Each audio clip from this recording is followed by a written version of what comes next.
Hola a todos y bienvenidos a un nuevo tutorial acá en el canal. Este es el cuarto tutorial de una serie que he venido haciendo acá en el canal donde estamos viendo cómo desarrollar un sistema de detección de anomalías en imágenes industriales usando autoencoders. Entonces esta es la cuarta parte del tutorial. Así que si no han visto los tutoriales anteriores les sugiero revisarlos. Se los dejo también por acá enlazados en la descripción porque son necesarios para entender lo que vamos a hacer en este cuarto tutorial. Así que en este tutorial en particular vamos a ver cómo usar esos autoencoders, pero cómo usar lo que se conoce como la transferencia de aprendizaje para poder finalmente detectar las anomalías en las imágenes. Y antes de comenzar los invito a darle un pulgar hacia arriba de me gusta a este video si les gusta este tipo de contenido y a que lo compartan con todos sus amigos y conocidos, pues esto me va a ayudar un montón a seguir llevando este contenido cada vez a más y más personas. Y si aún no lo han hecho, los invito también a suscribirse al canal y activar la campanita para que YouTube les notifique cada vez que publique un nuevo video. Pero antes de comenzar los invito a visitar codificandobits.com, en donde encontrarán la academia online con cursos de inteligencia artificial, ciencia de datos y machine learning que les permitirán construir su carrera en estas áreas y todo por una suscripción mensual de tan solo $10. Además, se podrán poner en contacto conmigo si están interesados en asesorías para el desarrollo de proyectos o cursos de formación personalizada. Así que listo, comencemos. Muy bien, recuerden que el código fuente que vamos a ver acá en este cuarto tutorial, así como el set de datos que vamos a usar, lo pueden descargar en el enlace que van a encontrar abajo en la descripción de este video. Recordemos lo que hemos hablado en los tutoriales anteriores, que les sugiero revisar para entender lo que vamos a ver precisamente en este tutorial. En el primer tutorial de esta miniserie vimos el set de datos, el problema que queríamos resolver, hicimos una exploración de ese set de datos y de la complejidad que tiene, digamos, la detección de anomalías en las imágenes. Ahora las vamos a repasar rápidamente. En el segundo tutorial vimos cómo escribir el código en Python usando PyTorch para construir y entrenar el autoencoder. Y en la tercera parte del tutorial vimos ya cómo usar el autoencoder entrenado para intentar detectar anomalías. Pero allí vimos algunos inconvenientes que nos impidieron hacer esa detección de anomalías. Entonces, lo que vamos a hacer en este tutorial es agregar un elemento importante en esa parte de detección de anomalías, que es la transferencia de aprendizaje. Entonces, lo que vamos a ver en este tutorial, en primer lugar, es recordar el problema que queremos resolver. Vamos a verlo un poco más en detalle. Vamos a recordar el método que vimos anteriormente en el tutorial anterior y cuáles eran los inconvenientes de ese método, por qué no funcionaba o no nos permitía detectar anomalías. Luego en la tercera parte vamos a ver la explicación del método que vamos a implementar en este tutorial, que usa precisamente autoencoders convolucionales, pero con un elemento importante que es la transferencia de aprendizaje. Luego vamos a ver cómo preparar el set de datos. Luego vamos a ver cómo implementar precisamente el método que usa transferencia de aprendizaje, y al final de todo esto pues vamos a ver ya cómo usar ese método para detectar las anomalías en las imágenes. Así que comencemos recordando rápidamente el problema que queremos resolver, del cual ya he hablado en detalle en tutoriales anteriores. Entonces la idea básica es que tenemos un set de datos con múltiples tipos de imágenes tomadas en entornos industriales. Esas imágenes corresponden a diferentes tipos de productos que se fabrican en esos entornos industriales y generalmente entonces estos productos no contienen defectos, pero algunos de ellos tienen algunas pequeñas anomalías. Entonces la idea es capturar imágenes y que en ese proceso de análisis de las imágenes pues haya un sistema que nos diga si la imagen corresponde a un producto normal o a un producto anormal. Acá tenemos en la parte de arriba varios ejemplos de productos normales. Una botella, unos cables, una cápsula, un tejido, incluso una nuez, productos alimenticios, son productos normales, y los productos anómalos pues tienen pequeños defectos. Entonces la idea es desarrollar un sistema que sea capaz de detectar esas imágenes anómalas, y fíjense que las anomalías pueden ser muy pequeñas. Por ejemplo, acá en el caso del tejido, la mayor parte del tejido es normal y solo una pequeña porción tiene una pequeña anomalía precisamente. Entonces el reto está en construir un sistema que, a pesar de que las anomalías pueden ser pequeñas, logre detectarlas correctamente. Y por eso es que el método que vimos anteriormente no funcionó de manera adecuada. Ya vamos a hablar un poco más en detalle de lo que ocurrió en el tutorial anterior. Entonces el objetivo es desarrollar un sistema similar a este, que tengamos algún tipo de modelo de red convolucional que tome una imagen normal y que nos diga que esa imagen es normal, y que si la imagen tiene algún tipo de anomalía, pues que nos detecte esa imagen como anómala. Ese es el objetivo. Parece sencillo, pero de lo que hemos visto en los tutoriales anteriores no es tan simple. Y entonces en el método que vimos anteriormente, en los 3 primeros tutoriales, pues lo que intentamos hacer fue lo siguiente: entregar un autoencoder que tomaba la imagen de entrada, que reconstruía esa imagen de entrada. Entonces acá en medio, en gris, tenemos lo que es el autoencoder, que contiene varias capas convolucionales. De eso les hablo en detalle en los videos anteriores. Y entonces el objetivo es que tras construir este autoencoder y entrenarlo únicamente con imágenes normales, que son las imágenes mayoritarias, recordemos que en un problema de detección de anomalías, los datos anómalos aparecen ocasionalmente, pero la gran mayoría de los datos son datos normales, en este caso imágenes normales. Entonces lo que hacemos en este enfoque es entrenar únicamente con imágenes normales el autoencoder. El autoencoder entonces aprende a reconstruir correctamente las imágenes normales. ¿Y qué es lo que ocurre cuando le presentamos una imagen anómala? Que ya no la reconstruye tan bien porque no fue entrenado con ese tipo de imágenes, y por tanto si calculamos el error, digamos la diferencia entre la imagen reconstruida y la original, pues en teoría el error va a ser más pequeño con imágenes normales, porque el modelo fue entrenado con esas imágenes normales y por tanto aprende a reconstruirlas mejor y por tanto el error es más pequeño. Pero cuando le presentamos una imagen anómala, la reconstrucción no es tan buena, por tanto el error va a ser más grande, y por tanto si usamos el error como una métrica para definir si es normal o anormal la imagen, pues lo que esperaríamos es que en imágenes normales los errores sean relativamente pequeños y en imágenes anómalas sean relativamente más grandes.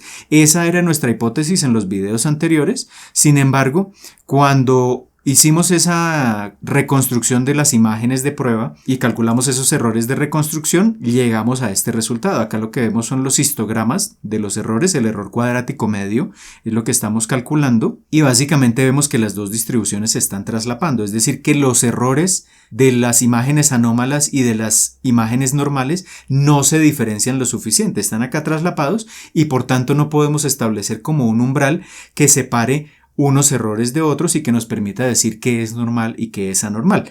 Este es en esencia el inconveniente que tenía el método anterior.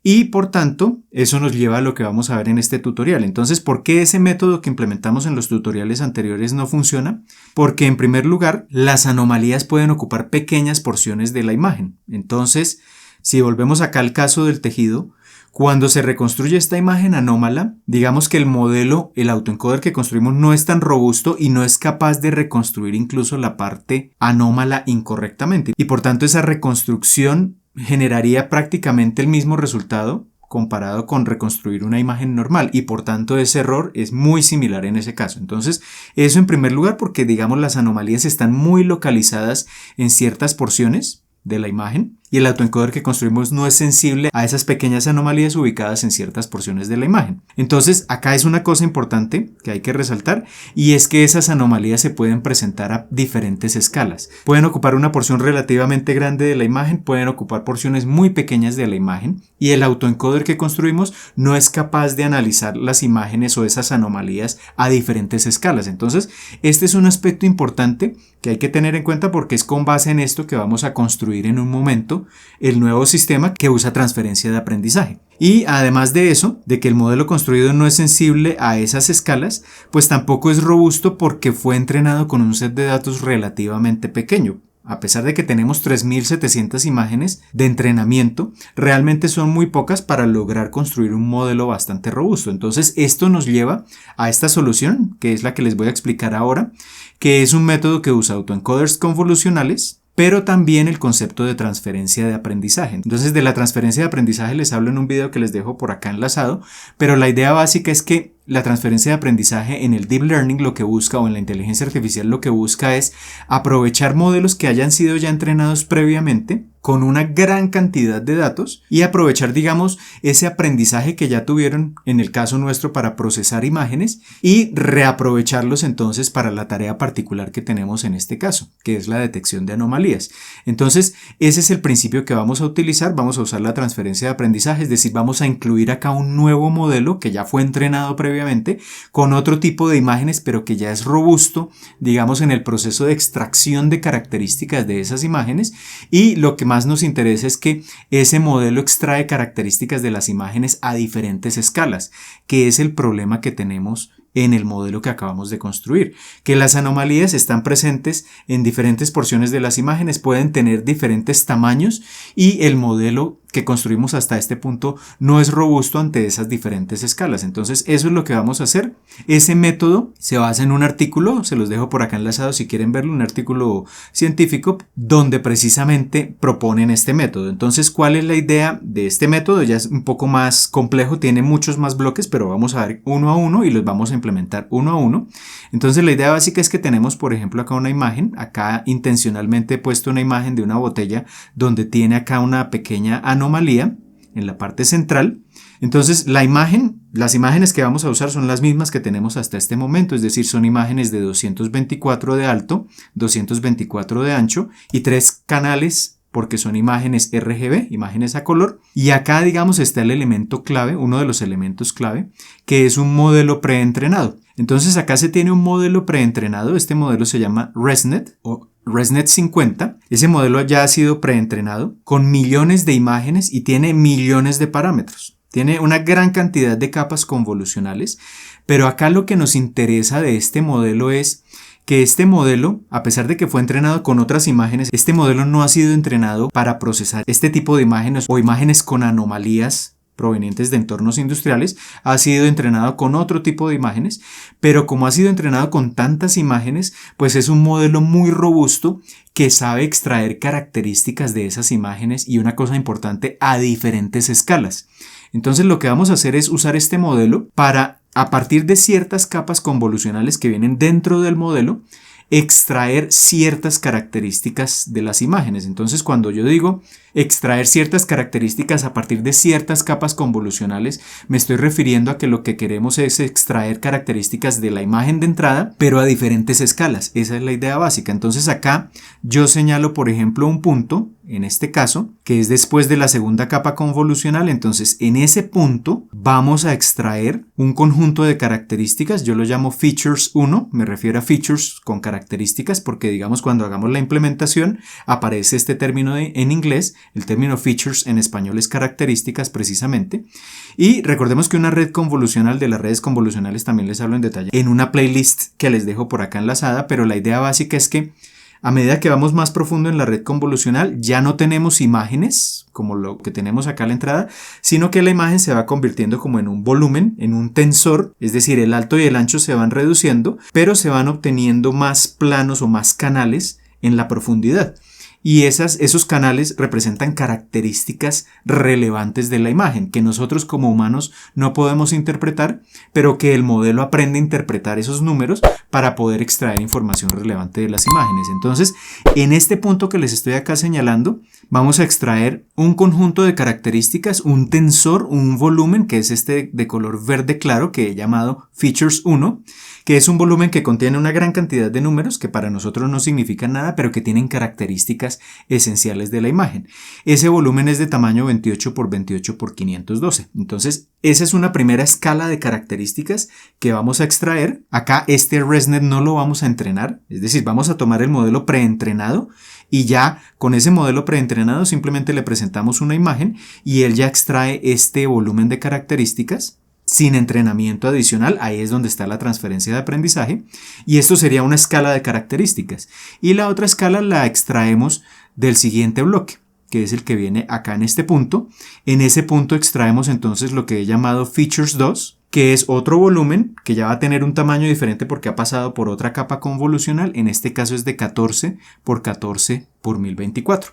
Entonces acá estamos extrayendo características a dos escalas diferentes, que es lo que nos interesa porque las anomalías están a escalas diferentes. Y luego, ¿qué es lo que se hace cuando con este modelo preentrenado extraemos esos dos conjuntos de características? La idea es combinarlas como en un volumen más grande que contenga todas esas características, pero como estos volúmenes tienen diferentes tamaños, este por ejemplo es de 28 de alto por 28 de ancho y este es de 14 de alto por 14 de ancho, pues lo que vamos a hacer es este más pequeño de alto y ancho lo vamos a redimensionar para obtener ese volumen, pero redimensionado es como usar una interpolación para que nos quede de 28 por 28 por 1024. Y con eso, ¿qué logramos? Que este segundo volumen ya redimensionado tiene el mismo alto y ancho que el primer feature, de 28 por 28 y por tanto los podemos concatenar, poner uno después del otro, que es lo que estamos haciendo en este caso. Entonces cuando yo concateno esos volúmenes o esos tensores, este primero que es de 28 por 28 por 512 y este otro que es de 28 por 28 por 1024, pues el alto y el ancho del volumen concatenado sigue siendo el mismo, 28 por 28, pero la profundidad pues ya se incrementa porque a este de 1024 de profundidad le añado este de 512. Entonces nos queda un volumen total de 1536. Y ese volumen o ese tensor lo vamos a llamar features. Contiene unas características que para nosotros no tienen un significado alguno, pero esos números que tiene ese volumen allá o ese tensor tienen información relevante de la imagen de entrada a diferentes escalas. Y entonces lo que vamos a hacer es cambiar el enfoque del autoencoder. Entonces el autoencoder que vamos a construir ya no va a reconstruir imágenes, sino que va a reconstruir los features. Entonces lo que vamos a hacer es tomar los features de entrada, siempre con imágenes normales, entrenamos ese autoencoder convolucional, pero para que reconstruya no la imagen de entrada, sino el feature de entrada, y me va a generar entonces acá un feature reconstruido, que va a tener el mismo tamaño. Si entreno ese autoencoder con imágenes normales, pues los features van a ser correspondientes a imágenes normales y va a aprender a reconstruir entonces features de imágenes normales bastante bien. Pero cuando le presente una imagen anómala, pues los features reconstruidos no van a ser una fiel reproducción de los features de entrada y por tanto el error va a ser más grande. Entonces, después de tener construido el autoencoder y después de que se obtengan esos features reconstruidos, entonces se va a calcular en este punto el error cuadrático, es decir, a los features de entrada, ese volumen, le voy a restar elemento a elemento los features reconstruidos, eso nos da un error, un volumen de error, y después lo que hacemos es elevar esos errores individuales al cuadrado. Entonces acá lo que vamos a tener es, en este color oscuro lo que tenemos es un error cuadrático medio, que es básicamente la resta punto a punto de los features individuales elevados al cuadrado y luego todo este volumen que tiene 28 por 28 por 1536 lo vamos a aplanar, es decir, vamos a calcular el promedio por canales. Entonces, para el primer píxel miramos los 1536 valores que tiene ese primer píxel en todos los canales, los promediamos y tenemos lo que vamos a llamar un mapa de error, que ya no va a tener entonces 1536 canales porque estamos promediando todos los valores de esos canales y por tanto tendremos un mapa de error de solo 28 por 28, una pequeña imagen. Acá esto tiene un color falso, digamos, es un color que yo le agregué para entender lo que estamos viendo allá, pero es una pequeña imagen de 28 por 28. Y como la imagen original no es de 28 por 28 alto y ancho, sino que es de 224 por 224, pues lo que podemos hacer es redimensionar la imagen, interpolarla para que nos quede el tamaño 224 por 224, que es el tamaño de la imagen original. Y entonces acá vemos ese mapa de error. Y entonces, ¿qué es lo que este mapa de error contiene?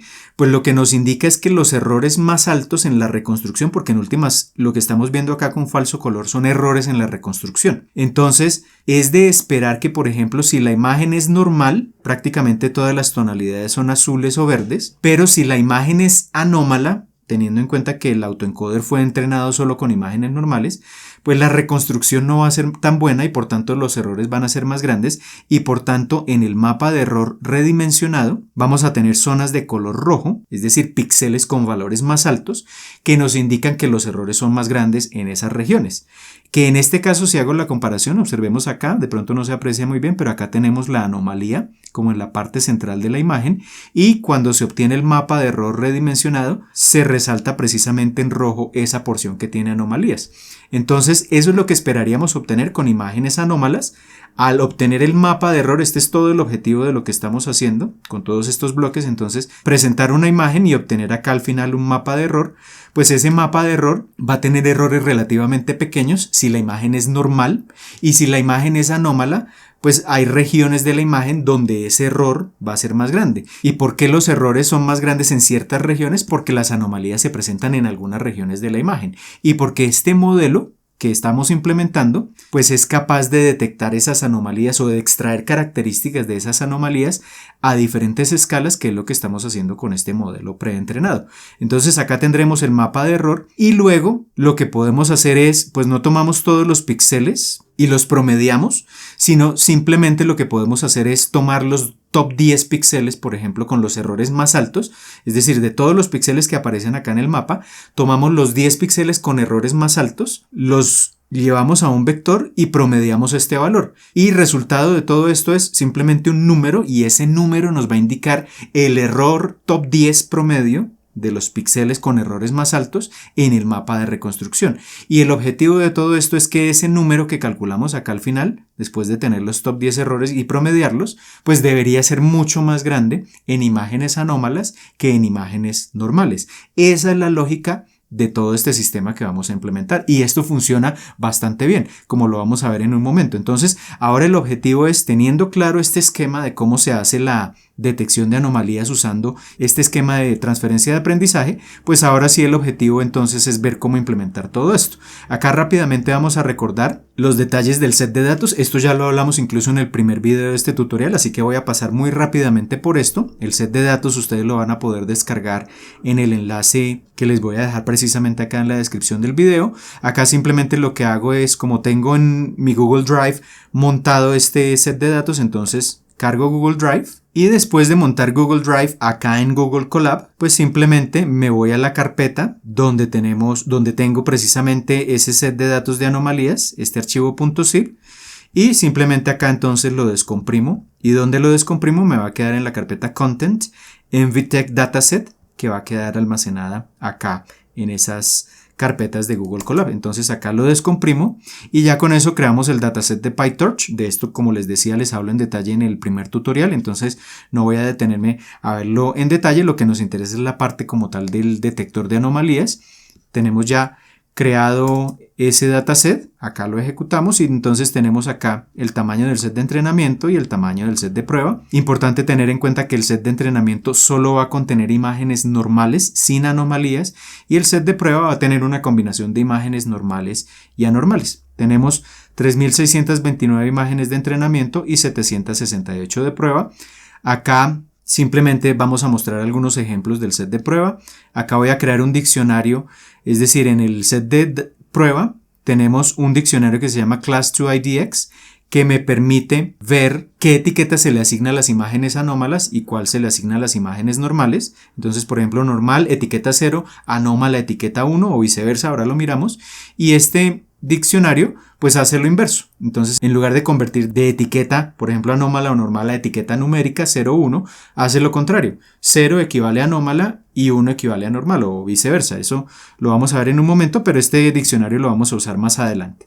Entonces acá simplemente tomo unas imágenes aleatorias, 6 imágenes, y acá simplemente las muestro, simplemente para tener en cuenta el set de datos. Entonces acá tenemos, por ejemplo, la etiqueta Anomaly, un cepillo de dientes con imperfecciones, una tuerca, un tornillo, una cápsula y así sucesivamente. Entonces acá tenemos, simplemente para recordar, algunas imágenes normales y algunas imágenes anómalas. Y acá entonces miremos ese diccionario que yo les decía, Class2IDX, y el diccionario inverso, IDX2Class, que es lo que vamos a usar más adelante. Entonces, cuando leímos los datos, las anomalías son etiquetadas con 0 y las imágenes normales con categoría 1, y acá tenemos el diccionario inverso. Entonces 0 equivale a anomalía, 1 equivale a imágenes normales. Estos los vamos a usar más adelante. Y simplemente cuando ya hemos leído las imágenes, recordemos que las imágenes quedan organizadas de esta forma. Cada imagen es de 3 canales, por alto 224, por ancho 224. Y acá el mínimo y el máximo siempre van a estar entre 0 y 1. Porque son tensores que están allá en PyTorch. Entonces ya tenemos nuestro set de datos, y ahora lo que me interesa es que nos enfoquemos en la parte central de este tutorial, que es la implementación y el entrenamiento posterior de estos modelos. Entonces la idea es implementar estos elementos que tenemos acá, y nos vamos a enfocar primero en este bloque. Entonces la idea es tomar este modelo preentrenado ResNet y crear unas funciones allá en PyTorch que nos generen estos features apilados o concatenados, es decir, tomar ResNet preentrenado, extraer estos primeros features, extraer estos, redimensionarlos y luego concatenarlo todo. Entonces vamos a ver cómo hacer eso, esa primera parte de la implementación, que es uno de los elementos centrales. Entonces lo que les decía, este modelo ResNet que vamos a usar es muy robusto, es un modelo que no vamos a entrenar, ya está preentrenado, simplemente lo que hacemos es descargar el modelo ya preentrenado.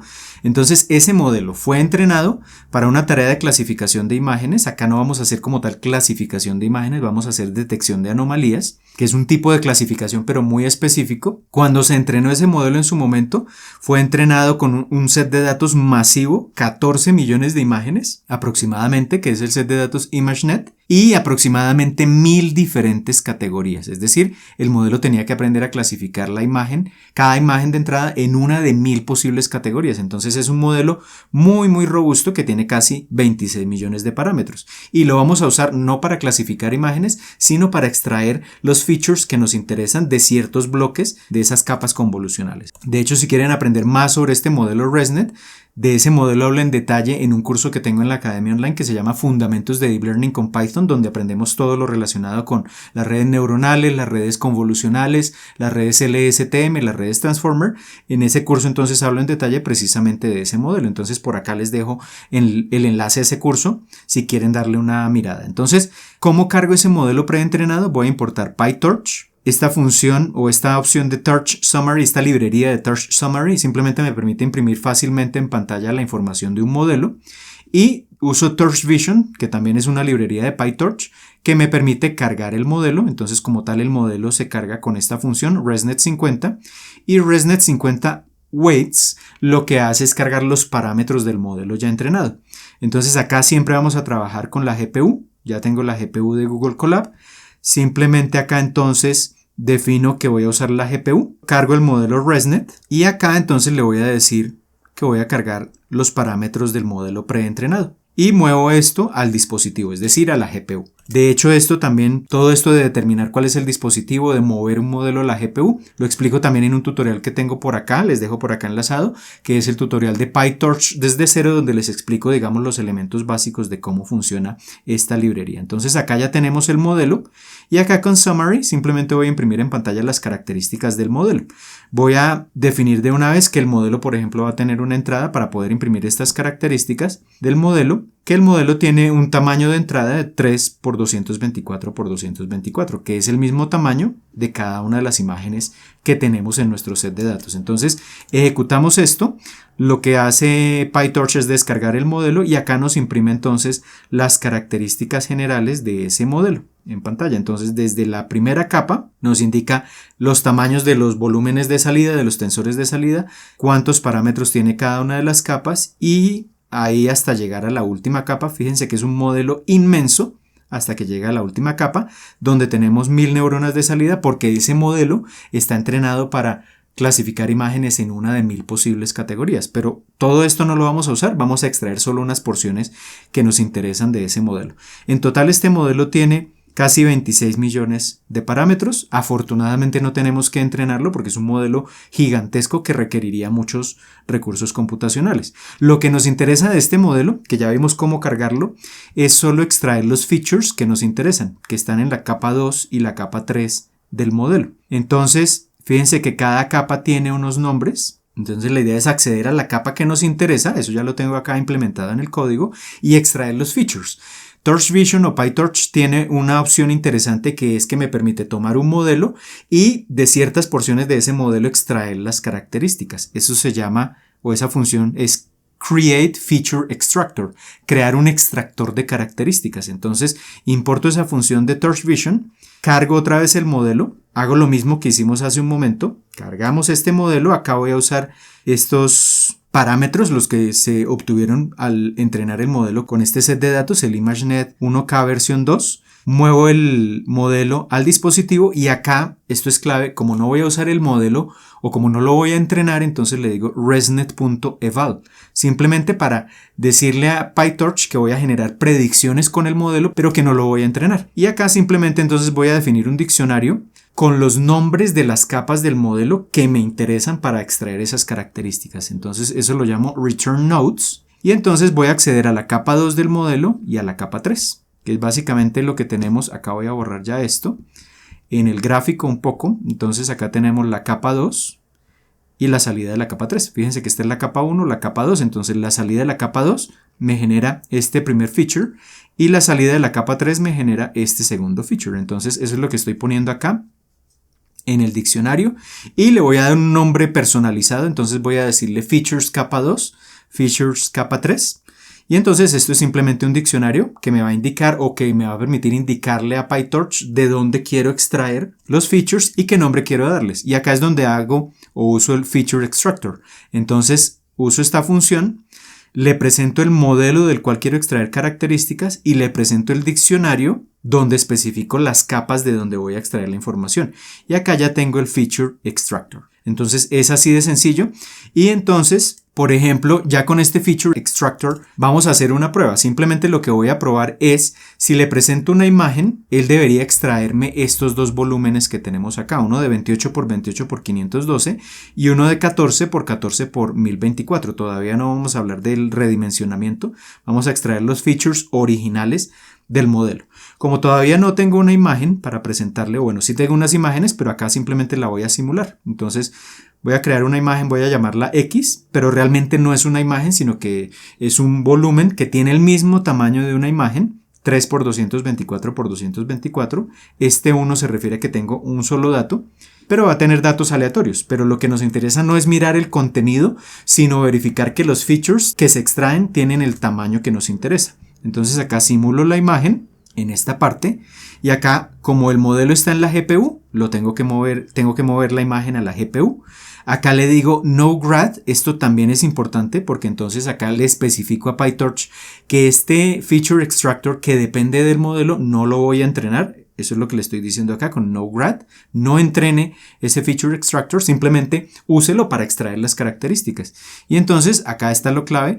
Este feature extractor que creé lo uso acá y le presento entonces la imagen. Paréntesis X, le presento la imagen y acá me genera los features. Entonces, esos features que van a contener o va a ser un diccionario que contiene dos elementos. Un elemento se llama features capa 2 y el otro se llama features capa 3, que son precisamente los tensores que me interesan. Entonces, cuando ya extraiga estos features, acá le voy a decir simplemente, vaya a ese arreglo features, extraiga el campo features capa 2 y verifique qué tamaño tiene ese tensor.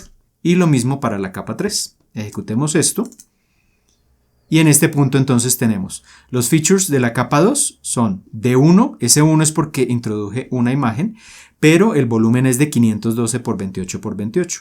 Es decir, es precisamente este volumen que tenemos acá. Obviamente están intercambiados el alto, el ancho y el número de canales, pero es en esencia el mismo. Y verifiquemos si el segundo feature es de 14 por 14 por 1024. Entonces, veamos esto acá.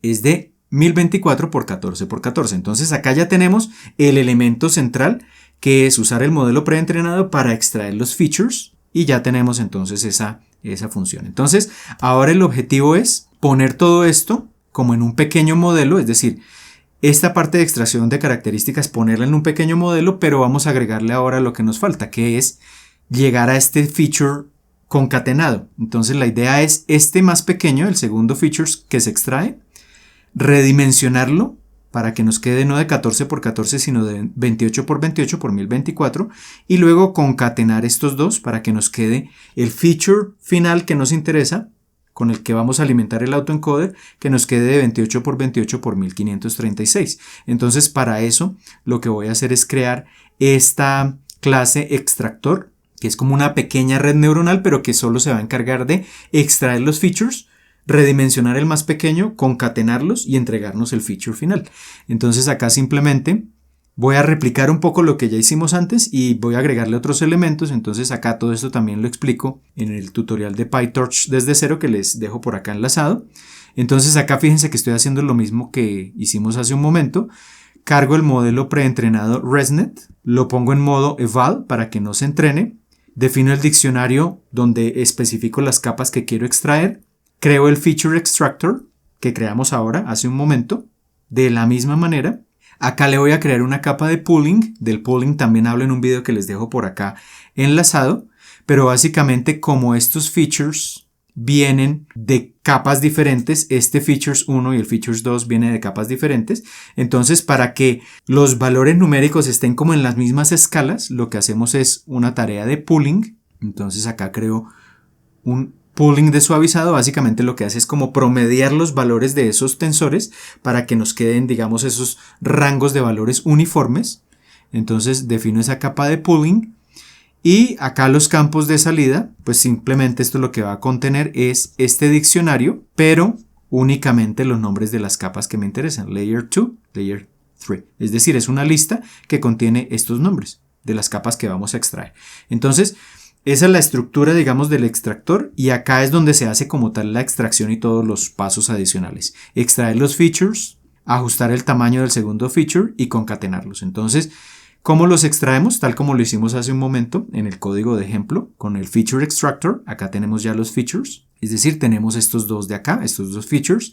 Ahora entonces convertimos ese diccionario de feature. Recordemos que esto es un diccionario. Fíjense que acá estamos accediendo a los features de la capa 2 y de la capa 3, pero esto es un diccionario, entonces vamos a ponerlo como una lista. Eso lo hago acá.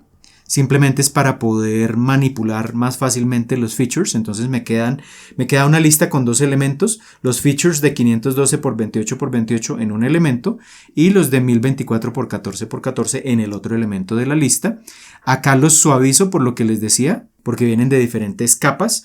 Entonces acá uso la capa de suavizado y me queda entonces un listado de features con los dos elementos, pero ya suavizados con los dos features. Acá voy a extraer el alto y el ancho del primer feature. ¿Por qué? Porque fíjense que el primero tiene alto y ancho de 28 por 28, entonces extraigo este valor para luego redimensionar este de 14 por 14 a ese tamaño de 28 por 28.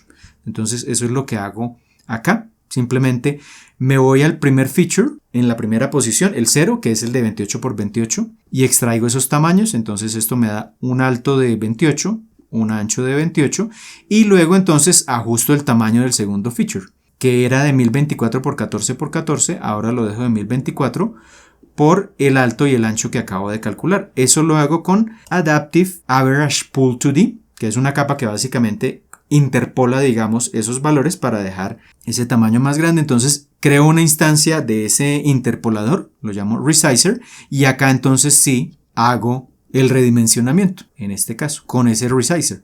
Entonces ya con eso tenemos acá el listado. Este features res básicamente son los features, pero ya con el tamaño adecuado. Y entonces acá simplemente los concateno, pongo uno detrás del otro. Es decir, en este punto, acá en la línea 47 ya tenemos los features de 28 por 28 de alto y ancho cada uno. El uno tiene 512 canales y el otro tiene 1024, pero ya tienen el alto y el ancho iguales. Entonces simplemente los concateno, pongo uno después del otro. Eso lo hago con torch.cat de concatenar. Concateno esos dos elementos. Acá cuando le digo dimensión 1 es para que lo concatene a lo largo de los canales. Y ya tengo acá los features finales. Entonces esta es la clase para extraer esos features finales. Entonces esta clase básicamente implementa todos estos bloques. Implementa el ResNet 50, la extracción de los features individuales, el redimensionamiento, y a la salida me genera estos features que son los que me interesan. Entonces usemos esa clase, hagamos un demo de esa clase para ver que efectivamente si le presento una imagen de este tamaño, a la salida me va a entregar unos features de este tamaño, de 28 por 28 por 1536. Entonces hagamos ese demo. Acá voy a crear una imagen aleatoria por ahora. Entonces una imagen de 3 por 224 por 224, la muevo a la GPU. Creo el extractor, entonces modelo igual a extractor, la instancia del extractor, lo muevo a la GPU y le presento la imagen ficticia que acabamos de crear acá al modelo, y lo que nos interesa es ver que estos features tienen el tamaño que nos interesa. Ejecutamos esto y tenemos un feature porque presentamos una imagen, acá este 1, y tiene 1536 canales, 28 de alto y 28 de ancho. Y ya con esto tenemos entonces el bloque extractor de características. Entonces acá tenemos la implementación, pero el código realmente para extraer las características es solo este. Entonces ya tenemos ese elemento que seguiría en este caso, crear el autoencoder convolucional. pero importante tener en cuenta que va a aceptar a la entrada no imágenes sino features y tiene que aprender a generar features, pero la lógica de implementación es la misma, así que en este no me voy a detener tanto porque ya en los videos anteriores hemos visto cómo implementar un autoencoder. En los 3 videos anteriores ya hemos hablado un poco de eso. Entonces simplemente acá lo único que hay que tener en cuenta es que el tamaño de los datos de entrada y de salida pues es diferente porque ya no son imágenes. Entonces acá voy a crear la clase autoencoder features para indicar que lo que hace es procesar features y no imágenes. El número de canales de entrada es 1536. En la capa intermedia vamos a comprimir eso a 50 canales. Acá esto finalmente no es necesario. Tenía esto en una implementación inicial, pero esto ya no recuerdo ni siquiera para qué lo tenía, entonces borremos esa parte. Vamos a definir el número de canales intermedios, es decir, vamos a tomar los canales de 1536 y se van reduciendo poco a poco y luego se van incrementando cuando pasan del encoder al decoder. Entonces acá simplemente en la primera capa vamos a tener, acá simplemente hacemos el cálculo, pero básicamente es pasar de 1536 canales de entrada a 818 y en la segunda capa entonces pasamos a 100 canales y luego pasamos a 50, que es la dimensión latente. Entonces se van comprimiendo los canales y luego nos devolvemos en el decoder. Entonces acá implemento el encoder, el que va reduciendo el número de canales, consequential. La capa 1 entonces tiene 1536 de entrada, que son estos, y pasa a channels 1, que es 818. Luego entonces acá agregamos las funciones de activación. Acá esto de inplace true es clave porque como es un modelo relativamente grande para que no consuma tanta memoria RAM. Esto es en la implementación ya interna de PyTorch. En la segunda capa entonces comenzamos con channels 1, 818, y reducimos el número de canales a 100. Y en el bottleneck, la capa ya intermedia, entonces pasamos de channels 2, es decir, 100 canales, a esta dimensión latente que es 50. Y entonces allá tenemos, digamos, la versión comprimida de los features de entrada. Y luego el decoder implementa los pasos inversos para recuperar el tamaño original. Entonces la capa 1 pasa de 50, con conf2d pasamos de 50 a 100. Luego en la capa 2 pasamos de 100 a 818 y en la última capa, la capa de salida, pasamos de 818 a 1536. Y acá no usamos función de activación porque los features que tenemos en ese volumen que acabamos de extraer pues pueden tener valores negativos o positivos, entonces acá no necesitamos función de activación. Y el método forward pues lo que hace es tomar la imagen, una imagen X, la pasa por el encoder y ese resultado que se sobrescribe acá como X se pasa por el decoder y esa es la salida del modelo. Entonces verifiquemos, hagamos una simulación de que si a la entrada tenemos un feature de 1536 por 28 por 28, ese lo estoy simulando acá, también lo muevo a la GPU, entonces voy a imprimir el tamaño de esa entrada, creo el modelo del autoencoder, lo muevo a la GPU, del autoencoder que acabamos de codificar acá, y calculo los features de salida. Y el tamaño de salida debería ser el mismo tamaño de entrada, porque el modelo tiene que aprender a reconstruir ese dato. Obviamente no lo hemos entrenado, acá solo estamos verificando que ocurre básicamente esto, que si ingresa un features de 28 por 28 por 1536, tiene que salir un features reconstruido del mismo tamaño. Esa es como la idea. Obviamente esta reconstrucción todavía no funciona porque nos falta entrenar el autoencoder, pero ya estamos verificando acá que efectivamente los tamaños coinciden, la entrada y la salida. Entonces ya tenemos nuestro autoencoder. Miremos qué características tiene con summary. Entonces tiene todas estas capas que fueron las que acabamos de crear y tiene casi 2.700.000 parámetros. Es bastante grande ese modelo porque los features de entrada son bastante grandes y por tanto pues el entrenamiento va a tomar un tiempo, por eso es importante usar la GPU. Y ahora entonces la idea es entrenar el modelo. Entonces acá es clave tener en cuenta que lo entrenamos con base en las imágenes normales, es decir, el entrenamiento cómo va a ser. Tomamos el set de entrenamiento que contiene solo imágenes normales. Por cada imagen del set de entrenamiento, cada imagen la pasamos por este feature extractor que creamos primero, que recordemos no se entrena, y entonces por cada imagen de entrenamiento vamos a tener un feature de entrenamiento que le presentamos al autoencoder y el autoencoder se entrena para reconstruir ese feature de entrada. Esa es como la idea de ese entrenamiento. Entonces veamos esos pasos acá.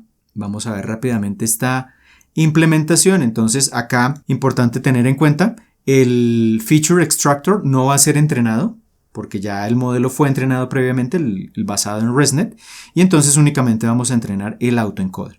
Más o menos vamos a necesitar unos 20 minutos. Voy a colocar acá un número de iteraciones menor. Y vamos a usar algo que se llaman los checkpoints. Básicamente, como el entrenamiento va a tomar algo de tiempo, pues la idea es que si ustedes tienen algún problema durante el entrenamiento, si se desconecta la máquina virtual, pues que en cada iteración se vaya almacenando el entrenamiento. Si se reduce la pérdida, es decir, si en la iteración 5 la pérdida es mejor, es decir, es menor que en la iteración 4, pues que se almacene el modelo de la iteración 5 y así sucesivamente para no perder el proceso de entrenamiento, y eso lo vamos almacenando acá en Google Colab. Entonces voy a agregar esos checkpoints. De esos checkpoints también les hablo en un curso que tengo en la academia que se llama PyTorch nivel avanzado. En la academia tengo 3 cursos de PyTorch, pero allá hablo precisamente de esos checkpoints, que es una herramienta muy útil cuando los tiempos de entrenamiento son bastante prolongados. Entonces, si les interesa mirar ese curso, se los dejo por acá también enlazado. Entonces acá simplemente esto es para crear la carpeta donde voy a almacenar los checkpoints. Este TQDM simplemente para que me muestre una barra de progreso a medida que avanzan las iteraciones, para que sea más fácil visualizar cómo va el proceso de entrenamiento. Acá entonces voy a crear el extractor de características que toma la imagen y me genera el volumen de features. Lo muevo a la GPU. Creo el autoencoder, que es el que voy a entrenar, que lo llamamos autoencoder features, lo muevo a la GPU. Acá los hiperparámetros, entonces 20 iteraciones, tamaño de lote de 16 y una tasa de aprendizaje de 10 a la menos 3. Entonces acá lo que quiero es que el autoencoder minimice el error cuadrático medio, que es, digamos, la métrica con la cual voy a medir qué tan buena es la reconstrucción que hace el modelo. El optimizador, voy a utilizar un optimizador Adam, que es basado en el gradiente descendente. Acá le presento los parámetros del autoencoder, la tasa de aprendizaje que acabamos de definir. Acá creo un data loader, entonces le presento el set de entrenamiento que creamos hace un momento, y el data loader lo que va a hacer es tomar lotes de datos, bloques de 16 imágenes del set de entrenamiento, y se las va presentando de a poco al modelo. Acá creo los checkpoints, entonces voy a almacenar el modelo en la carpeta checkpoints dentro de esta carpeta. Entonces acá me va a aparecer una carpeta que se llama checkpoints. Le voy a decir que si el directorio no está creado, acá con make dirs, si el directorio no está creado, que lo cree, y acá simplemente imprimo que los modelos se van a guardar en esa carpeta. Un mensaje para tener esa información. Acá la pérdida inicial la voy a poner con un valor infinito, inicialmente un valor muy grande, pero obviamente a medida que avanza el entrenamiento la pérdida se va reduciendo, y entre más pequeña sea, pues vamos almacenando el modelo que tenga la pérdida más pequeña. Y acá como tal hacemos el entrenamiento. Del entrenamiento ya hablamos de hecho en el tutorial 2 de esta serie, entonces no me voy a enfocar mucho en este caso, simplemente voy almacenando las pérdidas por iteración, itero por el número de iteraciones que define acá, por ejemplo 20, le indico a PyTorch que quiero entrenar el autoencoder, inicializo la pérdida a 0, voy leyendo lotes de imágenes, cada lote de imágenes lo muevo al dispositivo, extraigo los features, acá importante, sin entrenar el extractor de características, entonces le digo torch no grad para no entrenar el modelo ResNet, extraigo las características y entonces le presento esas características al autoencoder, él me genera las características de salida, calculo la pérdida, es decir, qué tanto se diferencian las características reconstruidas de las de entrada, y con eso actualizo los parámetros del autoencoder, voy acumulando las pérdidas y entonces acá ya calculo la pérdida por iteración, imprimo el mensaje que me indica cuánto fue en esa iteración la pérdida promedio, y acá es donde guardo el modelo. Entonces, si esa pérdida promedio que obtuve es más pequeña que la mejor pérdida, pues quiere decir que el modelo va por buen camino, que esta versión del modelo en esta iteración es mejor que la anterior, y entonces ahora la mejor pérdida será ese valor más pequeño, y acá con torch.save guardo el modelo en la ruta que definimos, y ya con eso hacemos el entrenamiento. Entonces comencemos a hacer acá el entrenamiento, que va a ser prolongado, y en unos momentos entonces volvemos para ver qué sucedió con el entrenamiento. Muy bien, entonces ya en este punto tenemos entrenado nuestro modelo. Lo que yo les sugeriría es que con este código ustedes intenten entrenar el modelo por unas cuantas iteraciones más, pero digamos que acá podemos ya verificar que el modelo va por buen camino en ese proceso de entrenamiento, se va reduciendo progresivamente la pérdida, y acá cuando venimos a la carpeta checkpoints, pues encontramos precisamente ese archivo de mejor modelo. Entonces ya tenemos almacenado el mejor modelo, el que tiene la menor pérdida dentro de estas iteraciones. Ahora entonces lo que vamos a hacer es crear nuevamente la instancia del extractor, crear la instancia del autoencoder, pero cargar entonces ese mejor modelo para estar seguros de que es el que tiene hasta este punto el mejor desempeño. Cargamos ese mejor modelo, acá le decimos nuevamente import OS. Y ya tenemos entonces nuestro modelo cargado. Después de eso, entonces, ahora lo que nos interesa es calcular los mapas de error. Recordemos en este punto dónde estamos. Entonces lo que hemos hecho hasta este momento ha sido implementar todas estas primeras fases. Ya tenemos listo nuestro autoencoder. Y el siguiente paso entonces es calcular este mapa de error de tamaño 28 por 28 y luego redimensionarlo y de allí tomar los top 10 errores para promediarlos y definir entonces una métrica que cuantifique ese nivel de error en la reconstrucción. Entonces vamos en este punto, ya el autoencoder es capaz de generar features reconstruidos. Entonces ahora vamos a implementar funciones para calcular estos errores cuadráticos entre el feature de entrada y el feature reconstruido, promediarlo por canales, redimensionarlo y obtener los errores top 10, que digamos ya es la parte más sencilla de toda la implementación que estamos haciendo. Entonces veamos esta parte, vamos a calcular ese mapa de anomalías. Para eso entonces lo que vamos a hacer es presentarle imágenes al modelo. Llevamos esas imágenes al extractor de características, entonces por cada imagen se extrae el volumen o el tensor de características. Esa característica se presenta ya al autoencoder entrenado, que entrenamos hace un momento. Eso nos reconstruye esa característica y con base en las características de entrada y de salida calculamos ese mapa de anomalías o ese mapa de errores. Entonces, primer aspecto importante, el extractor y el autoencoder tienen que estar en el modo eval porque ya no los vamos a entrenar.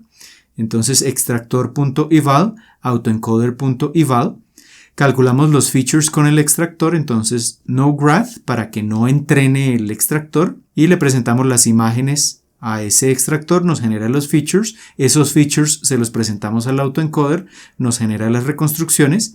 El error cuadrático entonces, ¿cómo lo calculamos? Pues simplemente a los features, al volumen, al tensor de features, le restamos las reconstrucciones, elevamos eso al cuadrado, eso nos da un volumen de error de 1536 por 28 por 28 y luego calculamos el promedio por canales para aplanarlos a una dimensión de solo 28 por 28. Entonces eso sería torch.min para que calcule los promedios de los errores. ¿De qué errores? Del error cuadrático a través de esa dimensión de los canales y ya tenemos el mapa de error. En este punto el mapa de error es de 28 por 28, pero recordemos que las imágenes son de 224 por 224, entonces la idea es redimensionarlo usando interpolación para que nos quede ese tamaño final de la imagen. Entonces eso lo hacemos con torch functional interpolate, una interpolación. Presentamos el mapa de error de 28 por 28. Redimensionamos a 224 por 224, acá simplemente es el método de interpolación y ya tenemos el mapa en el tamaño original. Entonces esa es la función que nos permite calcular el mapa de anomalías y acá vamos a definir la función para calcular el error top 10, que es la parte también más sencilla. Entonces le presentamos ese mapa ya redimensionado, simplemente lo aplanamos para que no nos quede como una imagen sino como un vector. Entonces con view-1 lo convertimos en un vector. Con torch.sort lo organizamos de manera descendente, es decir, el primer elemento de ese vector va a ser el más grande, el error más grande, y de ahí vamos bajando. Entonces le presentamos el mapa aplanado, descending true, para que sea en orden descendente precisamente, y nos retorna ese mapa aplanado. Y el error top 10 entonces va a ser el promedio de esos 10 primeros elementos, por eso escribimos acá 2.10 de ese mapa aplanado ya organizado de manera descendente, torch.min, y ya tenemos el error top 10. Entonces con estas dos funciones es que vamos a construir ahora nuestro histograma de errores basados en esta métrica del error top 10, nuestro histograma de errores para imágenes normales y anómalas para ver si esos histogramas están mejor separados. Entonces hagamos acá, antes de hacer ese histograma, de construirlo, hagamos un ejemplo. Voy a cargar una imagen normal que es la 600 en el set de datos, una anómala que es la imagen 0 en el set de prueba, ambas del set de prueba. Voy a crear un lote con esas dos imágenes, entonces las concateno, le presento las dos imágenes, las paso a la GPU y calculo los mapas. Entonces le voy a decir calcular mapa de anomalías, le presento ese lote de imágenes, entonces me va a generar dos mapas de anomalías, le presento el extractor y el autoencoder ya entrenado, y acá entonces mapas.shape, pues deberían ser dos mapas, cada uno de 28 por 28. Y luego para cada uno de los mapas calculo el error top 10. Entonces tomo el primer mapa, que lo indexo con este valor de 0, le calculo el error top 10, esto me arroja un número, el error top 10 para esa imagen normal y el error top 10 para esa imagen anómala. Hagamos este sencillo cálculo. Entonces efectivamente me calcula dos mapas, cada uno de 224 por 224, ya vamos a ver esto gráficamente cómo es. Y para este ejemplo sencillo de estas dos imágenes, el error top 10 en la normal fue de 0.12, el error top 10 en la imagen anómala fue de 0.20. Entonces acá al menos en este ejemplo vemos que el error es ligeramente más grande en la anómala que en la normal, lo cual es lo que esperaríamos, digamos, de todo lo que hemos visto hasta este punto en el tutorial. Ahora simplemente grafiquemos estos dos mapas que aparecen acá, los que calculamos en esta variable, y las imágenes correspondientes. Entonces voy a extraer el mapa como arreglo de NumPy, el mapa de la imagen normal indexo con 0, el mapa de la anómala lo indexo con 1, genero un gráfico de 2×2, acá voy a mostrar la imagen normal y muestro el mapa de error al lado de esa imagen y la imagen anómala y su mapa de error correspondiente. Y hagamos ese gráfico a ver qué cosas observamos. También voy a añadirle acá el error top 10 que se obtuvo para cada uno de los mapas para poderlos comparar más fácilmente. Entonces la imagen original, un tornillo, una imagen normal, acá tenemos el mapa de error, tiene errores en la reconstrucción relativamente altos, pero fíjense que llega específicamente hasta 0.12, ese error top 10. Y en la anómala pues también tiene acá unos errores en la reconstrucción que coinciden acá con esta anomalía, pero ese error es más alto. El error promedio de los top 10 errores de esta imagen es de 0.208. Entonces ya con esto tenemos una idea general. Esto podría funcionar, pero realmente lo que nos interesa ahora es detectar las anomalías. Entonces, ¿cómo detectamos esas anomalías? Pues tenemos que construir las distribuciones de esos errores top 10 para normales y anómalas, dibujar esas distribuciones y encontrar ese umbral ideal que nos permita separar una distribución de la otra. Entonces acá voy a escribir cuáles son las categorías negativas. Recordemos que este diccionario tiene good y tiene anomaly. En good aparece el valor numérico que le asigna esa categoría a las imágenes normales y a las anormales. Entonces verifiquemos esa categoría. Vamos a llamar en nuestro caso negativo las imágenes normales. Generalmente cuando yo quiero detectar anomalías le asigno digamos la categoría positivo.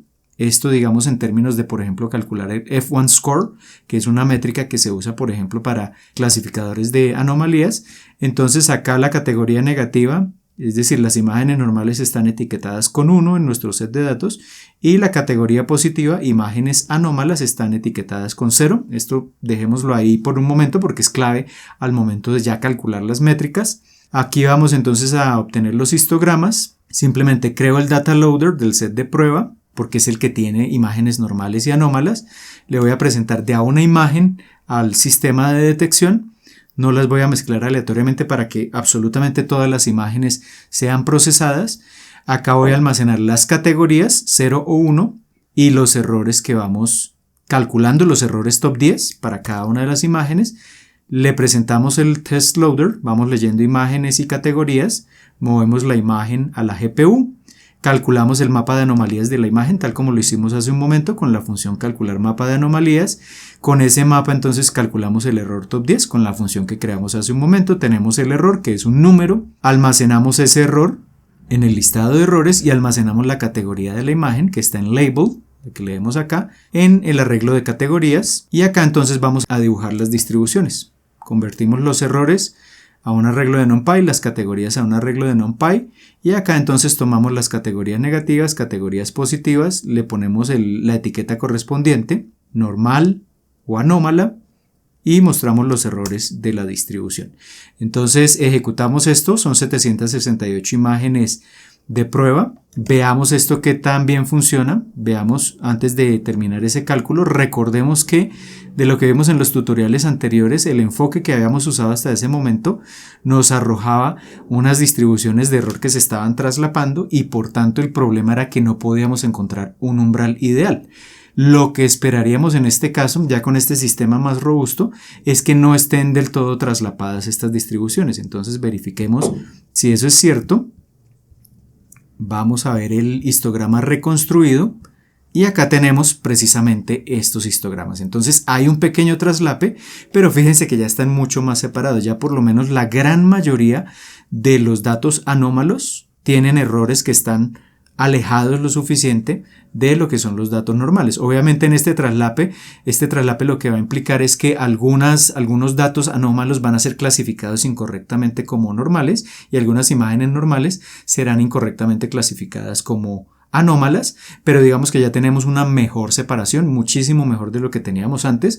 Esto podría mejorar incluso si ustedes entrenan el autoencoder por más iteraciones para seguir reduciendo ese error y mejorar los procesos de reconstrucción, pero ya con esto tenemos un mejor desempeño. Entonces, ahora el objetivo es encontrar, digamos, el mejor umbral que en términos del desempeño del modelo al momento de hacer clasificaciones nos genere el mejor desempeño posible. Entonces, ¿cuál sería la idea? Primero definimos una métrica de desempeño. Una métrica que se puede usar en este caso es el F1 Score. Del F1 Score también les hablo por acá en un video que les dejo enlazado, pero es una manera, digamos, de ponderar que también se clasifican datos positivos, los anómalos, las imágenes anómalas, y los datos negativos, las imágenes normales. Entonces el F1 Score pondera esos dos elementos en un puntaje que nos arroja que está entre 0 y 100%, entre 0 y 1, lo ideal es que sea lo más cercano a 1. Y entonces la idea ¿cuál sería? Pues empezar a definir diferentes umbrales. Por cada umbral que tengamos o que definamos, la idea es entonces clasificar por debajo de ese umbral como normales, por encima de ese umbral como anormales, y con base en esa clasificación que se genere calcular el F1 Score, almacenar ese resultado, movernos de umbral, cambiar ese umbral, volver a hacer la clasificación con ese nuevo umbral, calcular el F1 Score, almacenar ese resultado y repetir eso una y otra vez para los diferentes umbrales que calculemos. ¿Y cuál es el umbral más adecuado? Pues va a ser el umbral de todos los que probemos que nos arroje el F1 Score más alto. Entonces implementemos eso. Acá con Scikit-Learn Metrics importamos F1 Score, que es el que nos permite hacer ese cálculo. Acá creo que NumPy ya lo importamos anteriormente. Matplotlib también lo importamos anteriormente, no es necesario. Entonces voy a definir un rango de umbrales. Voy a tomar el promedio de errores de la categoría normal más una desviación estándar. Es decir, si la categoría normal es este histograma acá de color azul, el promedio está más o menos por acá. Una desviación estándar puede estar más o menos alrededor de 0,1. Entonces voy a tomar umbrales desde 0,1 hasta 5 veces esa desviación estándar, más 5 veces esa desviación estándar, es decir, más o menos hasta 0,2. Ya vamos a ver esos valores. De hecho, los podemos imprimir acá. Print umbral min, umbral max. Son como los que vamos a probar. Y acá definimos un rango de umbrales. Entonces, entre ese mínimo y máximo, vamos a definir 20 valores. Voy a probar con 20 umbrales. Y para cada uno de esos 20 posibles umbrales, voy a clasificar los datos y voy a definir el F1 Score. Entonces, acá voy a almacenar los diferentes puntajes, los 20 puntajes. Itero por cada uno de estos umbrales. Acá hago la clasificación. Entonces, le asigno la categoría negativa. Es decir, recordemos que la categoría negativa era 1, le asigno la categoría 1, es decir, normal. Si los datos o si el error más bien está por debajo de ese umbral, y si no, le asigno la categoría 0, anómala, si el error está por encima de ese umbral, para cada uno de esos errores que calculamos, y entonces convierto eso en un arreglo de NumPy, calculo acá el F1 Score, entonces le presento las categorías reales, las categorías predichas, y cuál es la etiqueta de lo que yo estoy considerando como positivo, porque esta es la clave. Acá en el cálculo del F1 Score depende de lo que para nosotros sea positivo o negativo. Entonces tengo que definir para mí qué es la categoría positiva, y la categoría positiva es el 0, que corresponde a los datos anómalos. Y entonces acá almaceno esos puntajes. Y después de calcular esos 20 puntajes, entonces voy a buscar dónde se encuentra ese máximo puntaje, ese máximo F1 Score, en qué posición de ese arreglo de puntajes. ¿Y cómo escojo el mejor umbral? Pues me voy a los umbrales y escojo esa posición. Y el mejor puntaje pues sería el puntaje de esa posición correspondiente. Y acá imprimo el mejor umbral y el mejor puntaje. Entonces hagamos ese cálculo. Acá entonces estamos probando con umbrales entre 0.11 y 0.24, es decir, más o menos entre este rango 0.1 y 0.24 por acá. A ver cuál de esos umbrales es el más adecuado. Y obtuvimos el mejor umbral de 0.12, es decir, más o menos por acá, que es, digamos, gráficamente lo que intuimos, es como esta porción. Por detrás de este umbral entonces tendremos todo lo que es normal y por encima tendremos todo lo que es anómalo, e inevitablemente pues se van a clasificar incorrectamente algunos normales como anómalos y algunos anómalos como normales, pero tenemos un F1 score de 0.83 que relativamente es alto, es decir, es del 83%, y eso lo que nos dice es que el modelo que estamos construyendo tiene un muy buen desempeño. Y entonces tengan en cuenta que esto incluso podría mejorar si entrenan el autoencoder por muchas más iteraciones para mejorar ese desempeño. Simplemente acá podemos calcular el precision y el recall, de los cuales hablo también en ese video donde hablo del F1 score. El F1 score se calcula con base en el precision y en el recall. Entonces simplemente calculo las predicciones nuevamente, pero ya con ese mejor umbral. Calculo el precision, calculo el recall, y eso nos da un precision del 86% y un recall del 82%. ¿Qué quiere decir este recall del 82%? Que está detectando correctamente el 82% de las anomalías reales. Entonces detecta bastante bien esas anomalías. Y que además cuando predice que hay una anomalía, ¿qué quiere decir este 86%? Que cuando predice que hay una anomalía, acierta el 86% de las veces, precisamente. Entonces hay un bajo nivel de falsos positivos. Entonces digamos que este es el mejor compromiso que hemos encontrado con este modelo, pero lo importante de todo esto es que hemos logrado obtener un muy buen desempeño, pero usando un modelo mucho más robusto que aproveche este concepto de transferencia de aprendizaje para mejorar, digamos, el proceso de extracción de características, teniendo en cuenta que esas anomalías no están localizadas en la totalidad de la imagen, sino que están en porciones específicas de la imagen y que dependen de la escala. A veces son más grandes y a veces son más pequeñas. Entonces ese modelo ResNet preentrenado que usamos para extraer características a diferentes escalas efectivamente está generando un mejor desempeño. Entonces esta es una alternativa muy interesante. Si alguno de ustedes tiene proyectos enfocados en esto, pues les sugiero intentar esta alternativa. Y otra cosa que nos queda pendiente es que podríamos mirar, si les interesa, en un próximo video. Fíjense que acá tenemos un mapa de anomalías que tiene el mismo tamaño de la imagen. Incluso como elemento adicional ya a este sistema, podríamos segmentar este mapa de anomalías para tomar únicamente las porciones, digamos, con errores más altos y crear como una máscara de segmentación que nos indique en qué porción de la imagen se encuentra precisamente esa anomalía. Entonces ya iríamos más allá de decir si la imagen contiene o no una anomalía, iríamos ya a la detección de esa anomalía dentro de la imagen. Entonces, si les interesa que abordemos esto en un próximo tutorial, pues simplemente me pueden dejar abajo sus comentarios. Y recuerden que el código fuente que vimos acá, el set de datos, también lo van a encontrar en la descripción del video. Si tienen dudas de lo que acabamos de ver en este tutorial, pues simplemente también me las pueden dejar abajo en los comentarios. Así que por ahora esto es todo. Les envío un saludo y nos vemos en un próximo video.